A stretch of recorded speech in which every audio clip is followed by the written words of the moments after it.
Për episodet e plota të Milori Podcast, subscribe në kanalin tim në YouTube Mirela Milori. Nëse martesa zgjidhet dhe ka pasuri të përbashkëta të vëna gjatë kohës që ka qenë në martesë çifti, atëherë çdo gjë ndahet për gjysmë. Një të dyta pjesë secili. Ka raste të veçanta kur nuk ndahet për gjysmë, për shembull nëse një pron, njëri nga bashkëshortët e ka të dhuruar nga prindrit e tij. Ajo pron, dhurata nuk ndahet. Po, e kuptova. Si dhe çdo dhuratë tjetër. Është blerë një shtëpi me kredi gjatë kohës martesës. Çfarë ndodh? Kush paguan kredi? Zakonisht e para njëherë në këto raste propozohet marrëveshja, që të dy të shkojnë në bankë dhe ta zgjidhin se si do ta paguajnë kredin. Nëse nuk shkojnë në bankë, atëherë shkojnë në gjykat dhe kredia i caktohet njërit, shtëpia i caktohet tjetrit. Që do të thotë gjykata vendos që kjo shtëpi për shembull kushton kaq mijë euro dhe kjo kredia do ndahet një pjesë njëri, një pjesë tjetrit dhe shtëpinë do ta marrë njëri ose ai që merr shtëpinë i paguan pjesën e shtëpisë palës tjetër dhe vazhdon të paguajë kredin sipas vendimit të gjykatës. Unë gjej shumë raste të tilla në fakt, që njerëzit janë ndarë me vite, akoma nuk kanë ndarë pronën. Si funksionon përpjesëtimi i pasurisë me divorcin? Jetojmë në një shtet që çdo hallk ka problematika. Dhe një nga problematikat është edhe gjykata. Ne mund të paralizohemi me rastin e Finlandës, ku presidentja e Finlandës për të parë se çfarë hiqte populli i saj, ul një ditë në një stacion treni, u zhvesh si një e varfër dhe pa se si ndiheshe një njeri në varfërinë e vet. Dhe duke bërë këtë veprim, ajo pa që ana sociale ka shumë rëndësi, ana emocionale e popullit të vet ka shumë rëndësi dhe luftoi gjatë gjithë kohës për këtë aspekt. Këtu nuk ndodh. Politikanët tanë janë në rregull me të gjitha, kështu që në një farë mënyrë e kanë lënë shtetin në të gjitha hallkat të mos funksionojë siç duhet. Po kështu është edhe gjykata. Stërzgjatjet e gjykimeve do të thotë që një çift që ndahet.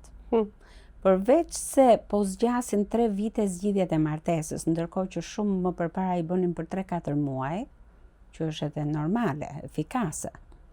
Sepse nuk ka mundësi në momentin që ti zgjidh martesën një çift që është në kulmin e zënies, që ka mlefe me njëri tjetrin, ti e lë 3-4 vite nëpër gjykata, që shtohet ai mlef është edhe mbi palët, po edhe mbi fëmijët që kanë lindur. Përveç kësaj shkallës së parë që zgjat kaq edhe ka mundësi ankimi që zgjat edhe 6 vite të tjera dhe pastaj fillon pjesëtimi i pasurisë, që do të thotë 9 vite mund të shkojë zgjidhja e martesës. 9 vite të ndahesh me ligj. Ndërkohë pjesëtimi do edhe 9 vite të tjera, për të mos thënë që pjesëtimi ka 2 faza, fazën e parë dhe fazën e dytë, dhe të dyja janë të ankimueshme. Që ti do të thotë që pavarësisht se divorcohesh, jetë gjatë gjithë jetës duke u marrë me ish bashkëshortin ose bashkëshorten tënde. Mos o zot të ndahet dhe nga i dyti.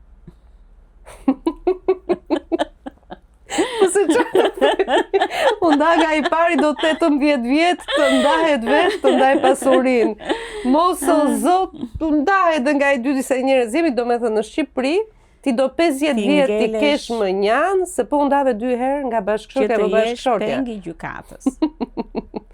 Dhe kjo nuk ka asnjë lloj efikasiteti, natyrisht që gjykata e ka dhënë mundësinë që çifteve, pra marrëdhënieve familjare, të bëjnë një kërkesë të posaçme për shqyrtimin sa më parë të rastit, por asnjëherë nuk ndodh që të merret parasysh, sepse gjykata e apelit ka shumë ngarkesë, nuk ka gjyqtar dhe kështu që dëgjoj që ndahen njerëzit, edhe ndoshta bëhet dhe kjo ndarja me procedurë për shpejtuar, pra bëhet ndarja e shkallës parë edhe vazhdon ndarja e pasurisë shumë më gjatë, jo pjesat akuse, jo kjo, jo ajo, gjëra të kësaj natyre.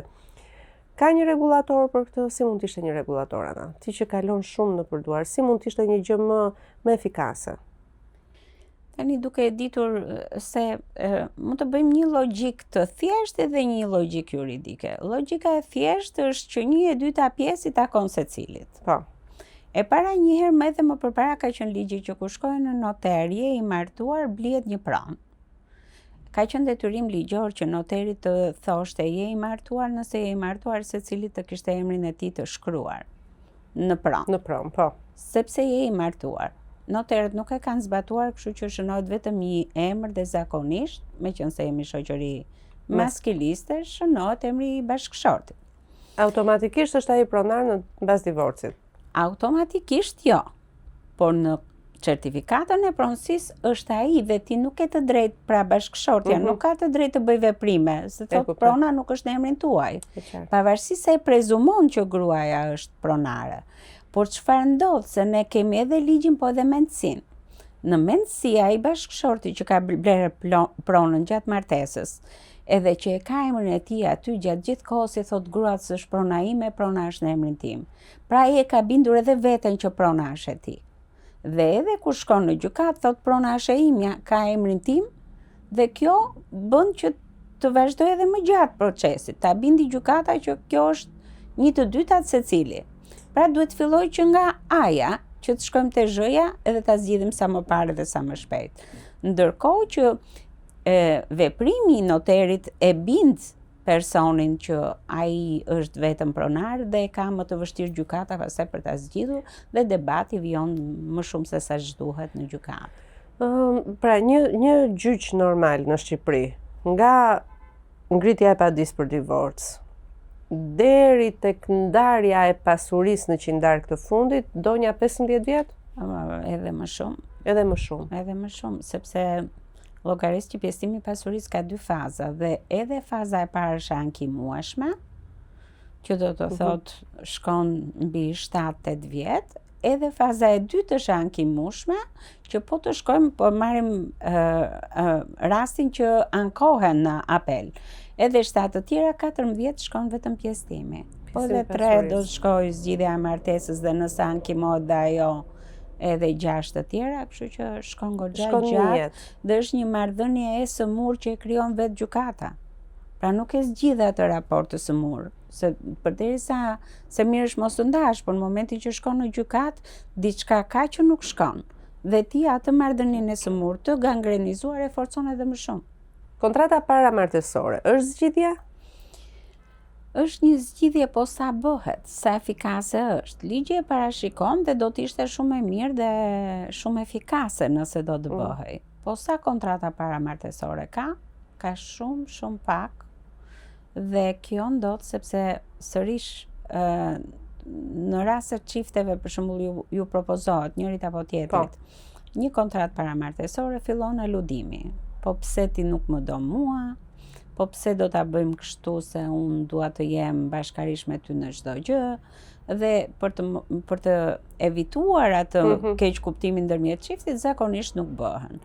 Por unë mendoj që është edhe mendësia. Akoma nuk ka hyrë mendësia. Vetëm e bëjnë kontrata paramartesore, të cilat kemi parë janë zakonisht personat që kanë shumë prona të dyja palët, edhe për të qartësuar pozicionin e tyre ekonomik, janë të hapur ta bëjnë se pasur dhe mbrojnë pasuritë e tyre. Kur njëra palë është e pasur, pala tjetër fillon me këtë vulnerabilitetin përse po unë të dua, po nëse do, thuaj që lekët tua mbaj ti, unë të dua karakterin tënd. Ka raste të tilla? Nuk jemi në romane, jemi në jetën e përditshme. Për episodet e plota të Milori Podcast, subscribe në kanalin tim në YouTube Mirela Milori.